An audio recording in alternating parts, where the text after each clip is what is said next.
What's going on, everyone? Welcome to the pre-match build-up for the game against Nottingham Forest in the FA Cup. And we have had some changes, some significant changes in the team tonight to play the mighty Forest at the City Ground. So we're going to dive straight into it. As you can see on the screen already, on your right-hand side, but on my left-hand side, we have Andre Onana starting in net. Never thought that was in doubt. You know, we all knew that was going to happen. Then we have Diego Dalot at right back. Been performing, pretty well. No qualms with that whatsoever. Rafael Varane's back in the side when we thought he wasn't even going to be available because Erik ten Hag said he and Bruno Fernandes would be a doubt. I'll get onto Bruno in a minute. Victor Lindelof, we think, is going to be alongside him as a centre-back pairing. So Lindelof as the left centre-back, Rafael Varane as the right centre-back. Not sure why he hasn't gone with Johnny Evans, but that's what he's gone for. Then we think Amrabat is going to come back in at left-back. And we'll discuss the specifics very, very shortly. But that's what I think. I keep saying we think. You guys might think something completely different. But I feel like he's probably going to put Amrabat at left back. Then you have McTominay and Casemiro in the midfield. So no Kobbie Mainoo because he starts on the bench. And then you have Bruno Fernandes who starts. So again, I mentioned at the start. Thought he might be out, but Bruno does start. Then Anthony comes in on the right-hand side, which I have a feeling he'd start as well. Still no start for Ahmad or any kind of minutes or anything like that. Marcus Rashford as the number 9 striker. Again, I get it. I know it's frustrating. I know people don't like this. He's the only striker we got, man. There's no one else you could possibly play there unless you want to switch the system up and kind of go for this kind of false 9, if you will, with an Ahmad or a Bruno or whatever it is. And any time United have tried a false 9, it's never, ever worked.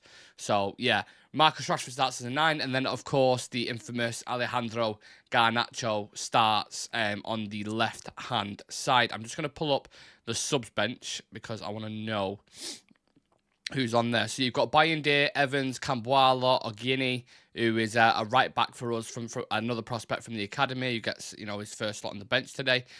Ahmad, Collier, Ericsson, Forsu, and Mainoo. So, yeah, the bench isn't, kind of star-studded, and we can kind of turn to anyone, if you will.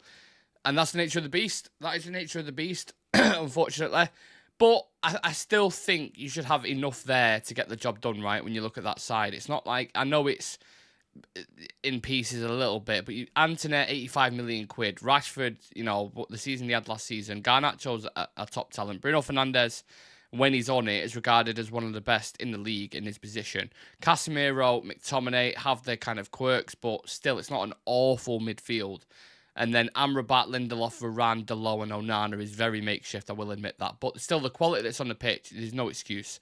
I'm going to take a look at Forest's team. Why did he put it out in that? Get in the comment section, by the way, and smash a like on the video if you haven't done already. Why, when they put the teams out, did he put fucking keeper at the bottom? And when it's just all over the place. It doesn't make, I think it's in number order or whatever. It's just annoying. Excuse me. So, Nottingham Forest to face United. Turner in net. Williams, Murillo, Felipe, Toffolo. Them two centre-backs are dreadful of Forest, so we should be getting at them.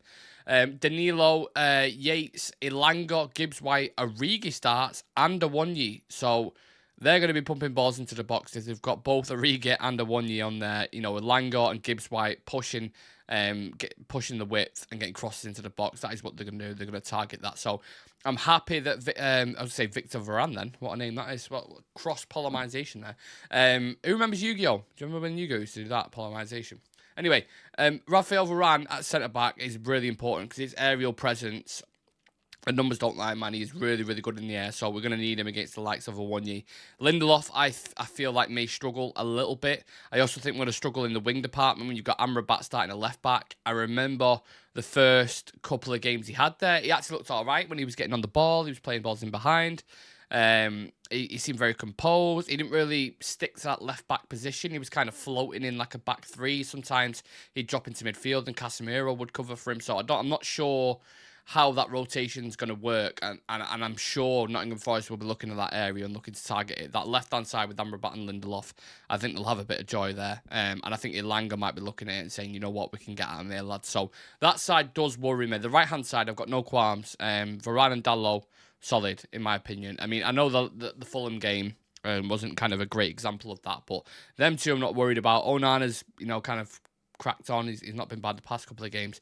Just that left-hand side, especially with McTominay there as well, if he is more like the You know, the Casemiro will be more central and McTominay bombing on, of course, with Bruno Fernandes. But even when McTominay's dropping back, that's just that left-hand side. I'm just not convinced of it. I'll tell you one thing, Anthony needs a big performance, doesn't he? He needs a massive performance because, you know, people asking Ten Hag about him in the press conference and what he's capable of and why do you think his forms fell off and da-da-da. And obviously Ten Hag's going to back him because it's his guy. He had him at Ajax. He believes in him, saying he's the quickest over 10 yards, I believe it was, or something along the lines of that. And he had a good, you know, he scored a couple goals in pre-season, which I just like, I listened to that, I'm like, oh man, like, you can't. When someone's asking you about Anthony's what he's capable of and his form and all that and da-da-da. And then he brings up, like, yeah, he scored a couple goals in pre-season. It was like, we're in February. We're nearly in March. You can't be bringing up pre-season, mate. And what does pre-season mean? Pereira used to score shitloads of goals in pre-season. So that's irrelevant to me. I don't like that. I think he just, obviously, he's the manager. He's going to back his players. I understand it. But there's so many flaws in that team that I can see. I think we still should be winning, because Nottingham Forest's team and the way they've been playing recently, they've been open as fuck. So I would expect us to get at Forest, but it's just, I look at the side, I know what we're capable of, and I know, like, positive, negative, what we can do. Looking at that Fulham performance, it was like, oh, this is like the United of all. This happens all the time, man. Just when you kind of get ahead of yourself and you start getting optimistic about Champions League football because you beat Wolves at Molineux, you beat Villa at Villa Park, you beat these difficult teams that no one kind of expected us to, given the way the season's gone. You do the hard bit, and then you get to the what's supposed to be the easy game, and you lose. So the lads are just making it harder and harder for themselves. And I know, I know Ten Hag's getting it in the neck at the minute. I understand that, but I don't know. I think he definitely needs to tweak something tonight. And let me just get the comments up, because I don't know if you guys have been getting your opinions in, so I want to get them up and dive into them just in case you have. But I want to discuss the system and the setup, because I think most people, I know people kind of have different beliefs on what tactical setup they want and this kind of basketball end-to-end football that they don't like. And I get it. I completely understand it. I know exactly what you're on about. I believe he needs to make tweaks. You know, we have a really bad spacing issue. The organisation is left, right, centre. Players don't know whether to press or not. You all saw Jamie Carragher's analysis, but you don't need Jamie Carragher's analysis, actually, because we watch Man United week in, week out, so we know how they play.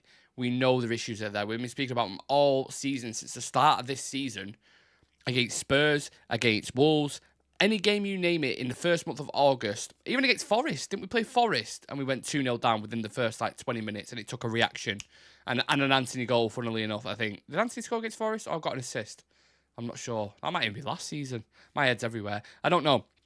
But it's not good enough, the setup. So I'm seeing here Man United 4-3-3, Amrabat filling at left back. But what does that mean? Is it a 4-3-3? Or is it going to be a 3-1-9?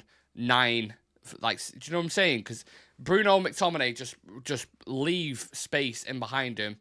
And you've got players like, who's that centre mid for Nottingham Forest? Is it Murillo? I think it is Murillo, because I always think every time I hear his name, is this the way to Amarillo? Every night I've been hugging my pillow. So I think it is Murillo. I like him. I like Danilo as well. He's not bad. So, if you don't have your wits about you, teams will mug you off in midfield. They'll absolutely mug you off. So, I don't know. I have such mixed feelings about this going into this. I don't know what to expect. I really, we could go win this 3-0 and make it look comfortable, or we could really, really struggle. Forest score one goal and we get knocked out of the FA Cup, and then we've got to go play Manchester City at the weekend. So if we get knocked out of the only competition that we're left in by Nottingham Forest, who are in poor form, and then we go and lose to Manchester City the following week, I think Ten Hag's going to struggle. I think he is. And I also think we're more than capable of that. So yeah, right, let's have a look. We put a poll up at the start to see, will we make it to the quarterfinals? 55% said no, 45%, it's all changing. 45% says yes, 55% says no. That is madness. That is crazy. Callum Huddleston, come on United, please win. M. Barner saying starting at 11. It's next to me, if you can see it on the left-hand side. Rash predicts a 3-2 win for United. Thoughts? I'll get him to prediction towards the end, so make sure you stick around for that. Brian Case is in the chat, absolute legend and a long-term member. I always love to see Brian in the chat. What does Rashford have to do to get dropped? Have another striker who's available, Brian, I think. Yeah. Even then, it's questionable. Red Devils TV, evening bro. Never thought I'd say this. I'm happy Lindelof is starting. I was worried with him going off holding his hamstring. I wouldn't have minded Kambuala, to be honest with you. I thought Kambuala maybe deserved to start. I don't think he's ever done anything necessarily wrong when he's played. So if Kambuala would have been starting, I'm all right with that. He held his own against West Ham, I thought. So, yeah. What's this more breaking news that's coming out? Should United beat Nottingham Forest, they will face Liverpool or Southampton in the 5th round. Call it a day, lads. If it's Liverpool, call it a day, please. Yeah. I'm sorry. I know that sounds negative. I know that is such a defeatist attitude to have, and I tweeted this before as well. Listen, if we get a big boy in the next round, is there any point? I just don't see us winning this competition. If City and Liverpool are still in it, we ain't going to win it, in my opinion. People will call me, oh, what you on about? Are you a Liverpool fan? Are you this? This is the reality, lads, that we're living in at the moment. We got beat off Fulham last week, and they battered us. We conceded over 100 and odd shots in the past 5 games. If you don't think we will get punished by City or Liverpool, you're absolutely deluded.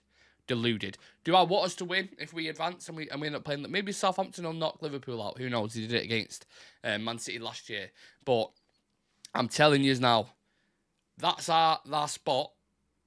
That's the Scousers. You know what I'm saying? Nah. I don't want any of that smoke, please. So, yeah, of course it's going to be Liverpool probably. Is it away as well? Let me read the breaking news. I don't know if it's away at Anfield or not. Let me check. I don't say if it's... Yeah. Oh, at home. It's at Old Trafford, which is something, I suppose. But, my God, yeah, it's... I don't know. United just brings... Like, what are we? What are United? Do you know what I'm saying? How do you describe being a United fan to people? It's hard, isn't it? Like, we are, yeah. I don't know what I'm trying to say. Resting Mainoo for City, I think so. I think I heard him mention a couple of times in press conferences when he's talking about Kobe, saying like, we need to be careful. He's 18, don't want to be playing week in, week out every single game. So we will need to kind of manage his levels at times. And obviously he wants him fresh for Man City. So I don't have an issue with that. There's a lot of people on Twitter already saying dropping Kobe Mainoo, are you mad for McTominay? Sometimes you need to rotate the squad and freshen it up. Otherwise you get injuries like we've had 25 of them.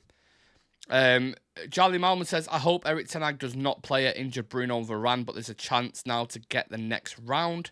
Rash thinks Ahmad deserves a chance. He's never going to get minutes. I'm past the Ahmad club of, I really want him to get an opportunity. I like him as a player. I think he's going to be a bright star in the future, regardless of whoever it is he's playing for. But I just don't think Eric Ten Hag doesn't rate him. He doesn't rate him. Forson's above him in there. Anthony's above him when he's done fuck all for 10 months. He doesn't rate him. Otherwise, he'd be playing. I think it's as simple as that. And I think we can move on, to be honest, about the Ahmad chat, because it's never going to happen, is it? Said it on Twitter earlier, win or lose, we're going to look like shit. Yeah, it'll be a grind. We'll be dragging our asses on the carpet in this one, for sure. 100% Sam, one thing I want to see tonight is the players playing like they care. Yes, Brian. That is what I want to hear. Play for the fucking badge. Press like your life depends on it.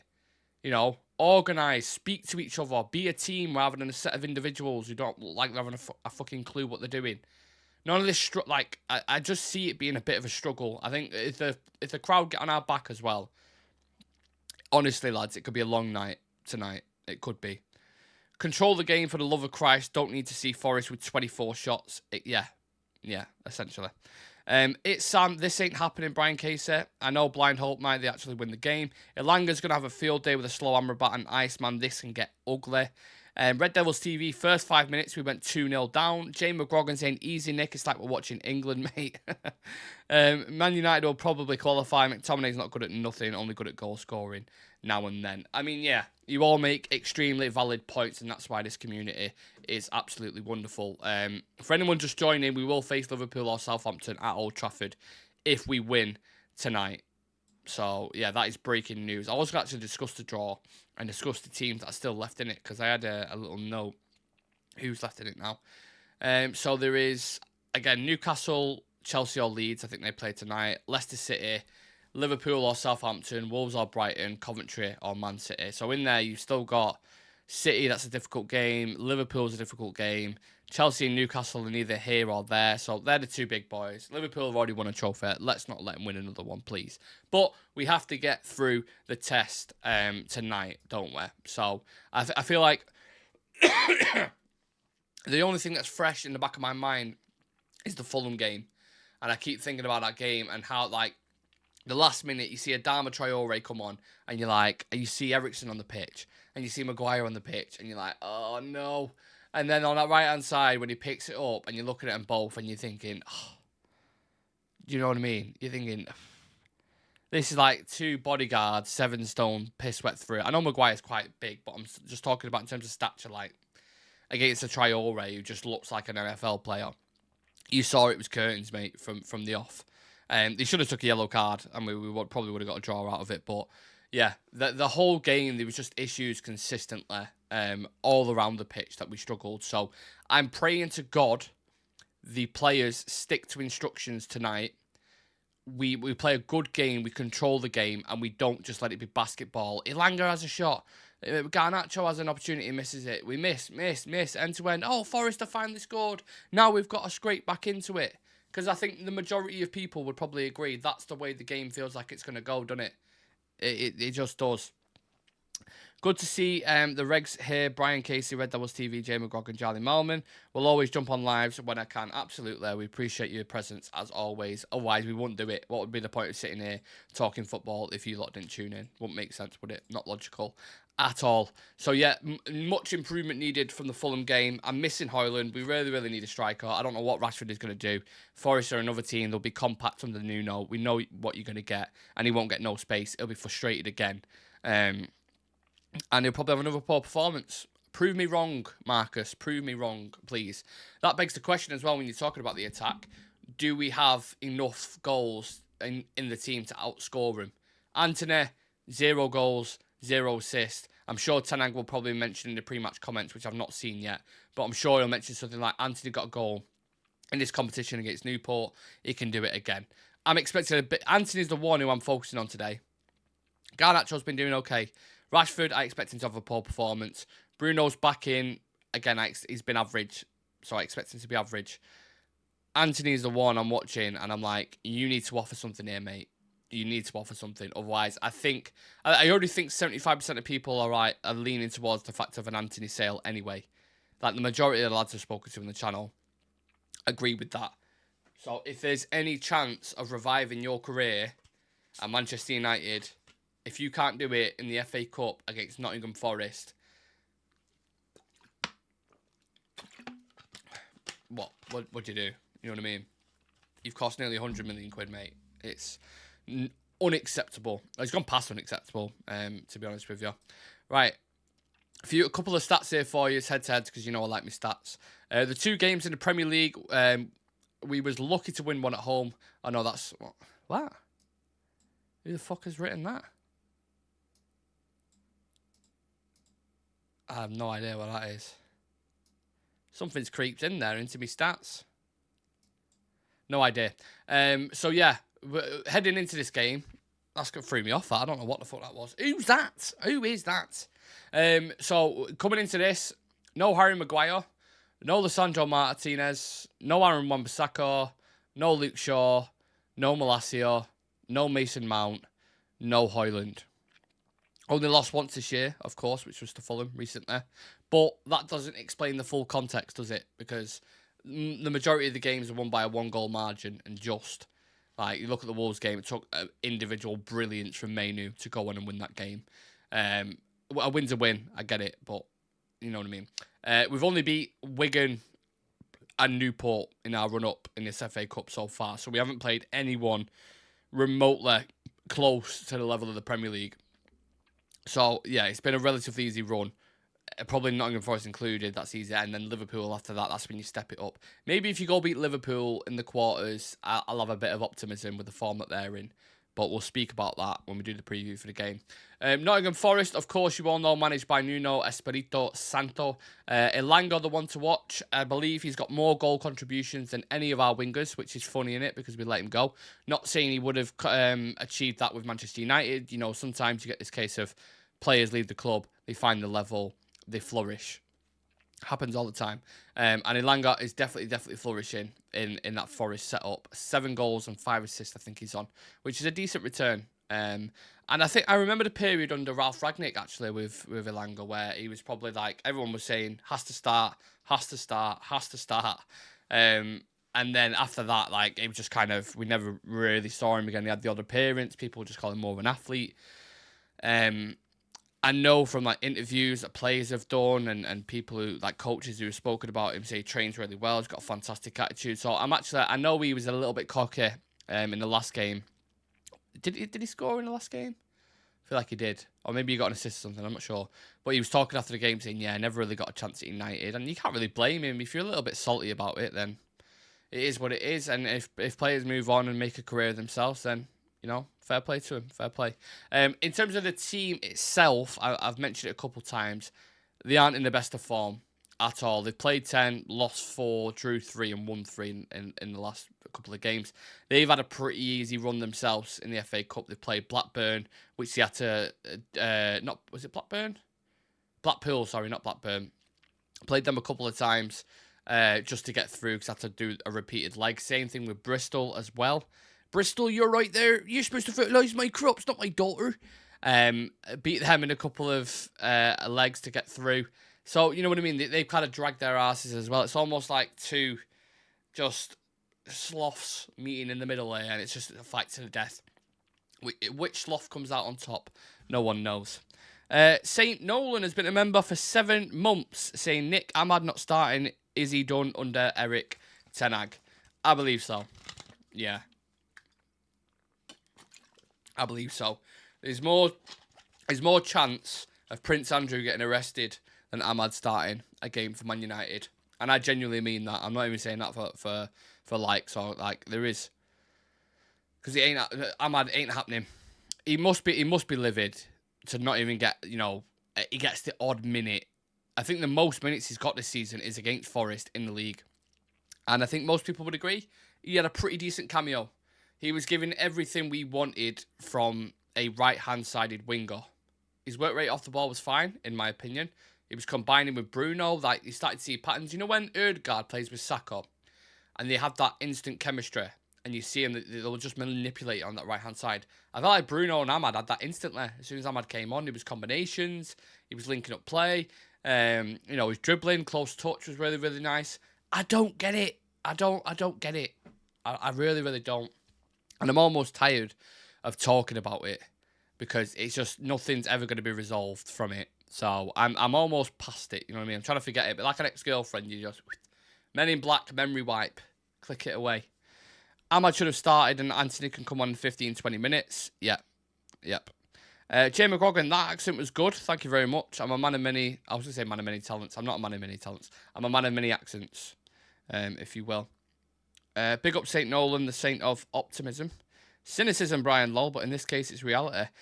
Well, it's optimism, cynicism, mainly optimism, and then a little bit, mainly cynicism, sorry. Right, let's see if there needs pre-match comments, a couple of stats coming out here. Nottingham Forest have progressed from 4 of their 5 previous FA Cup ties against Manchester United. What a stat that is. Let me repeat that. Nottingham Forest have progressed from 4 of their 5 previous FA Cup ties against United. The only exception was the most recent, losing 1-0 in the 3rd round in 89-90. A couple of comments coming out from the manager about Anthony, saying, we know in autumn, Anthony didn't have his best performances, but he has to fight back, show some resilience and be determined to prove that he is a player for United and that he is capable of it. We've seen glimpses of it. Right, what I want you to do, whoever's watching right now, whether you're watching on your tablet, phone, PC, wherever you are on this planet right now, you beautiful human beings, can Anthony turn it around at United? Is there anyone in the chat at the minute that thinks Anthony can turn it around? Leave your comments in, because I want to see the response and I want to see what people put. Let me know, please. I already know what the answer is going to be, But I'd love to know someone, if there's always one person who backs him, isn't there? There's always one. Usually it's like the best mate or something, but yeah. Wayne Rooney is in attendance for the game tonight, looking more and more like a lumberjack. Weren't he sponsoring for Giacomo or something? Or was it Arnie Clothing? I think it was. Like, he's just the widest individual, absolute legend of the club.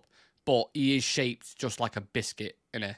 He's just like that. Like, I mean, I'm not really one to talk, you know what I mean? I've got a bit of, a bit of padding on myself. But he is just round. He just looks like a digestive. Yeah. Big up Wayne Rooney. Anthony's hopeless, says Manlu Tata. Rajat says no, not much hope. Nope, says Brian Casey's being sold.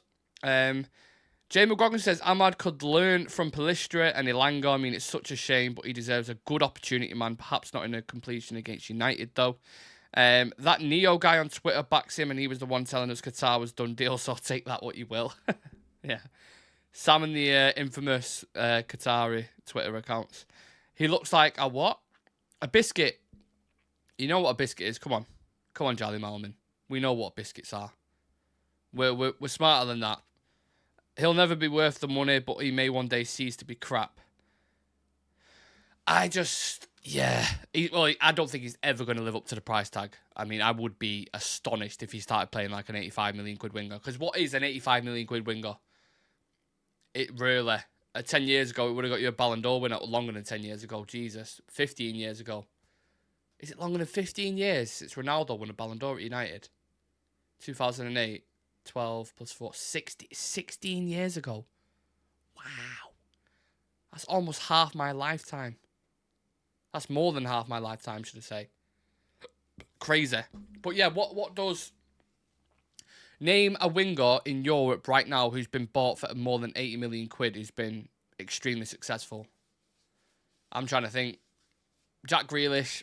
He had a decent season last season, but he's not a 100 million quid winger, in my opinion. Dembele, when he went from Dortmund to Barca, didn't work. I don't know if you'd throw Coutinho in there, because obviously his transfer didn't really work out as well. Who is there? How much did Kolo Muani go to PSG for? Didn't really work out so far. I mean, he's been all right, but, he's not exactly pulled up trees. I think the same thing with Gonzalo Ramos as well. Who is there? I don't know. Who is that? Like, who's above 80 million quid? A winger? Would love to hear one. Neymar? Yeah, that was a long time ago, though, wasn't it? And I think he made the wrong decision, Neymar. I think he should have stayed at Barcelona, but his own ego and pride kind of... Yeah, I think it ruined his career. Not ruined it, because he still did well at PSG, but he went to PSG with the belief as a player and thought, you know what? If I go there, I'll make him win the Champions League. And it just never worked out like that. Their record's actually pretty poor, innit? A lively purple patch Rashford is worth that. Yeah, but... There's only one winger worth 100 million, and that's Vinicius. That's a very good shout, Brian. Yeah, Vinicius, obviously, if he was to get sold now, clear of 100 million. I like Doku, but again, Doku was, 50 mil? And he was good when he first came in, had a good patch really, kind of late last year, has been okay now, been relatively decent. Bernardo Silva, probably. Saka and Martinelli, are they worth 80 mil? Like, I don't know. I'm just saying, like, usually, in a weird kind of way, especially with Man United, when we spend 70 to 100 million, I don't think a player's ever worked out. Lukaku wasn't really a success at United, 75 million quid. Pogba had his good games, but again, overall, you say wasn't a success. Antony, not a success. Maguire, not really a success. Definitely not a success for the price tag. Jadon Sancho, not a success. Di Maria was bought for 60 million. Not a success. I just think it goes to, like, it's almost the more you spend, the higher risk that they're going to be even shitter. It's weird, isn't it? It's dead strange. But I think that policy is definitely going to change in the summer. So, Ten Hag saying it's a different game versus December. They play differently. They have progressed, and we have to play better. And their lineup is now different. They played with the left winger coming inside into midfield, and now they play with two strikers and one wide player. That's the interesting point for me. They're playing with a Riga and a Wanyi. So balls are getting put into the box. Balls are getting put into the box, 100%. And we're going to have to deal with that. I think we're going to... A lot of kind of scrapey set pieces. Yeah, Varane's going to be colossal today, I think. That's the one to watch I was going to say is Anthony, because I want to see how he gets on. But Varane is going to be the one who gets us through this game in that back line. Because Lindelof and Amrabat on the left-hand side, that ain't it. That ain't it. Perhaps Foden would go for a similar money. Yeah, Jay. Yeah, spot on. Phil Foden, 100%, is worth more than 100 million quid. And the trophies that he's won already, it kills me to say it because he's a City player, but you can't deny it. Like, if people are talking about Marcus Rashford being worth 80 million quid or whatever, which I don't agree with, but if people are talking about him in that bracket because of the status that he has and all that kind of stuff, Phil Foden is definitely worth more than 100 million quid. 100%. Yeah. After 50 mil, it becomes how much the buying club is willing to risk. I'd say the same about centre forward too. I mean, luckily, so far at least, it looks like Højlund, as I keep alluding to, and people are going to be pissed off with me about it looking like a bargain in it. Like it looks like when you look back, 65 million quid, especially in today's market, probably going to pay off. So I'm happy with that one. Charlie Malman says, look at Casado. He's not trying to tear it up at Chelsea. Only guy that's been performing very well is Rice for Arsenal. But he plays next to one of the best creative midfielders in the league in Ødegaard. Charlie, you're extremely smart. You always make fantastic points. Yeah, right. If that's the nail, bosh. That's the hammer. Yeah, Casado and Enzo, 200 and whatever it is, million pound midfield. And the kids of Liverpool, you know, they won that game. Do you know what I'm saying? It's crazy. It's crazy. Yeah, it's such a big risk in it. 115 mil on Casado when he was bought for 5 million quid. That is Todd Bowley on cracking it. Like, what are you doing there? What are you doing? 115 million pounds. Maybe they'll come good. Maybe him and Enzo will end up being, you know, a partnership for the foreseeable. But you've already got Chelsea fans calling for the neck, saying keep Gallagher and sell fucking them two. I think that they've hugely been overpriced and they're hugely overrated as well. Just a big shout out to I can't even say his name properly. Ogunye, the right back. Habib Ogunye is on the bench for Manchester United tonight. So yeah, big shout out to him. I'm sure he'll be buzzing. Amrabat at right back for the warm-up drills. Interesting. Amrabat at right back. Diego Dalot at left back. Thoughts on that, people? Talk to me. Because that left side's obviously vulnerable. Maybe Forest have worked on a game plan. They've had a look and think, you know what, we could target in there. We know none of the left backs. He's put Dalot over there to deal with that threat. And then Amrabat on the right-hand side, more comfortable. Obviously, he's not left-footed. He's right-footed. So I'm more comfortable with that.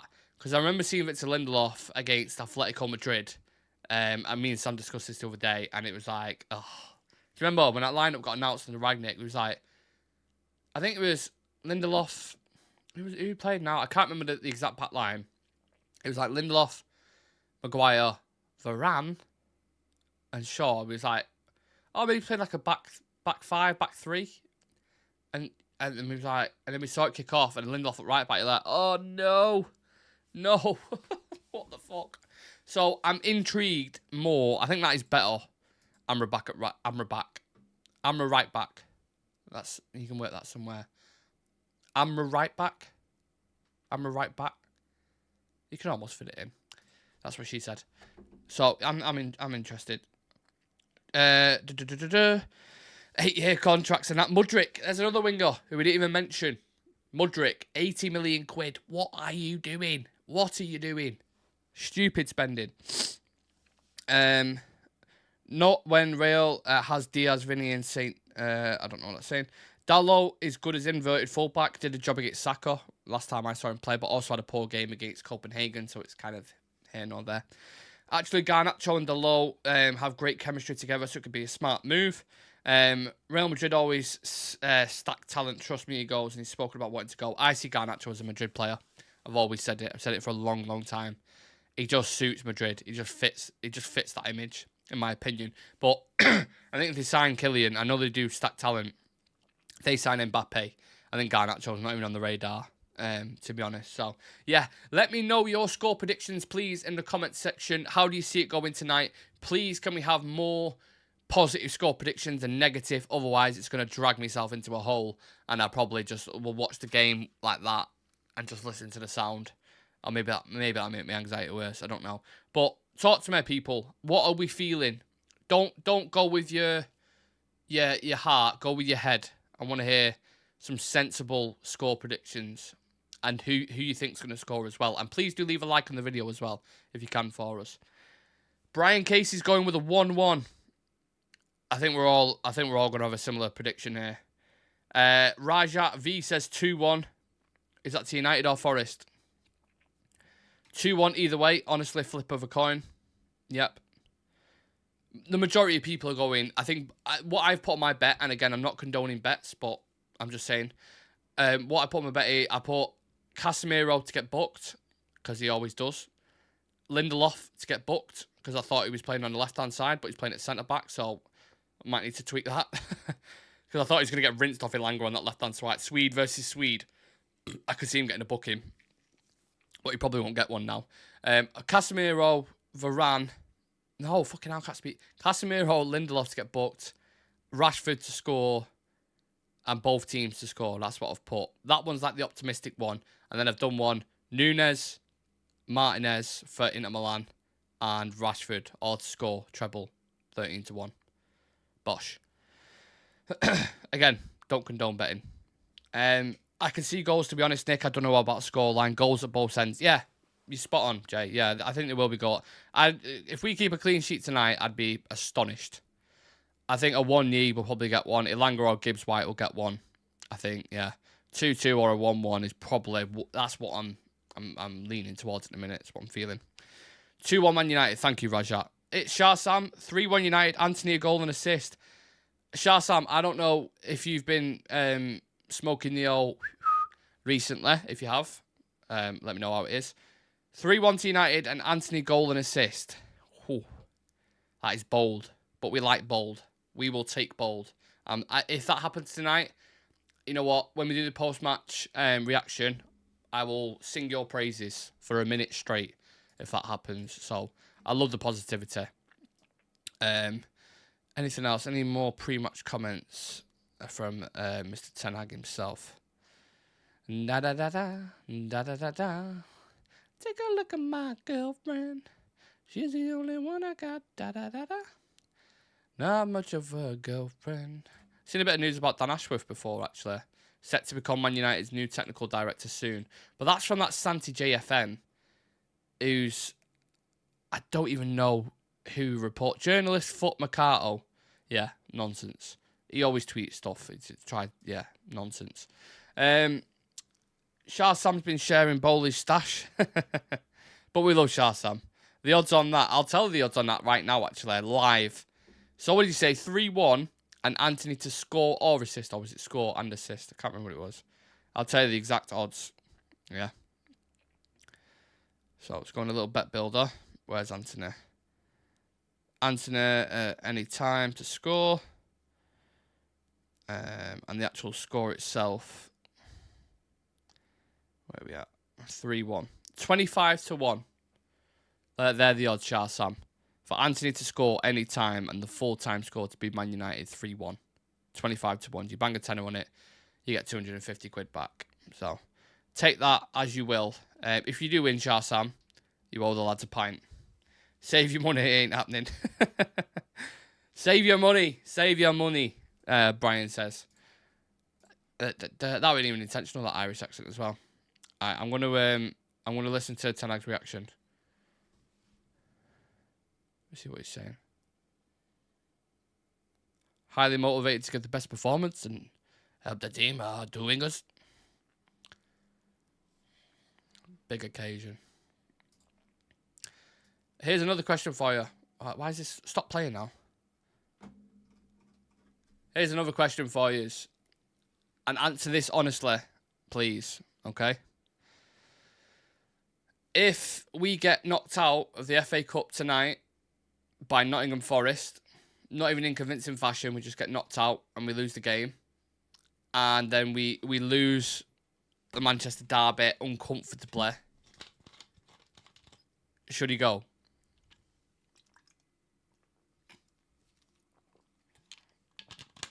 Should he go? I think so. To be honest. Again, I think the players should go before he does.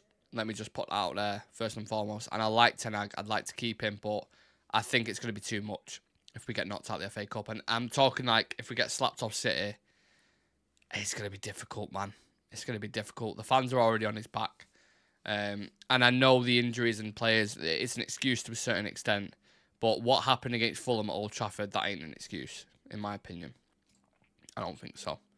But again, you know, there was a lot of heat on Arteta's back in the first couple of years. There was a lot of heat on Klopp's back. Even Pep in his first season, to a certain level. So, yeah. Do you know what, though? Do you know what it is? I watched Man City versus Luton yesterday. I don't know if anyone caught that game. Haaland bagged 5. I'm sure KDB had 3 or 4 assists for him as well. Against a Luton team where it was end-to-end with us. You know, we won it 2-1, but it was fucking, back and forth. And City they got a couple goals back, and then City was like, nah, we'll just take it up a level, dismantle him. And we're playing him at the Etihad on the weekend. I don't know what we are. I think we are going to get destroyed again. And that's why I say it's not necessarily like I want him to go. I just think if you get another 6-0 slapping at the Etihad, you can't sell it to fans like this is a process. And you can't come out in the media like you have done and kind of almost blindly back your tactics in a certain way. It just won't wash with me personally. So hopefully we don't. Hopefully I hope he wins. I hope he stays. I hope he gets backed. And I hope the fans, kind of get behind him. But we'll have to see. This week's really, really important, I think, for Manchester United. We need to stay in the FA Cup. And just put in, I don't think people are expecting to beat City because of where we're at the minute. Just put in a fucking good performance. And if you get a draw out of it, I always want to win. But if you get something out of it, then I'd take that. I'd take it. So we've had more votes. Do we make it to the quarterfinal? The optimism has turned around. 65% said yes. 35% said no. So more people kind of optimistic and positive now. Yeah. But I think the manner of the performances will decide if he goes. Spot on, Brian. Lineker won the FA Cup, played for Barca, Rooney, multiple titles, UCL, FA Cup, genius. Multiple appearances in the FA Cup fixture. He's overqualified to be a pundit. Yeah, Jermaine Genius. I never liked Jermaine Genius as a pundit. Never. And I always think as well, right, I know we do channels and we have opinions, and that's what, talking about football is all about. But if you're a paid pundit, for example, someone like, Jason Cundy on TalkSport or fucking Jamie O'Hara is a perfect example. When he's coming in with a fucking, I don't think Casemiro should be doing this. I don't think, who the fuck? First and foremost, what have you won? Who are you? You get paid for this shit. I don't think Casemiro's it, mate. I think it's... What? I'm sorry. Jamie O'Hara, who's played for Wolves and Spurs and was an average player at best, is telling Casemiro how to play. Like, if you're in a fucking cafe and your chef's burning paninis and saying, oh, don't microwave the beans that way, mate, you'd be like, shut up, you idiot. It does my head in that. Like, and they're doing it. They're doing it for clicks. They're doing it for clicks. And it almost works to a certain extent because people react to it and they give them what they want. But it's impossible when you have a turd like Jamie O'Hara waffling about United when he's a bang average player who played for Spurs. So put that in your pipe and smoke it. Anyway, on that note, I'm going to watch the game. Hopefully you guys, we can enjoy it together. Please do leave a like in the video if you can. Me and Sam are going to be live after the game for the post-match analysis, so come and join us for that. It could be interesting either way, and we'll have an in-depth discussion. And I will do the pros and cons at some point. Won't be outside the stadium. I'm going to start doing more outside the stadium, but obviously with work and things like that, it probably have to be in this very setup that you see before your eyes right now. So the pros and cons will be done, but we'll be live after the match. Please do come and join us and get involved in the comments because we always like it. The more interactive, the better. And yeah, let's hope for a fucking win, shall we? Let's see what happens. United football, eh? See you in a bit, guys. See you shortly after the game. Take care, you legends. Peace.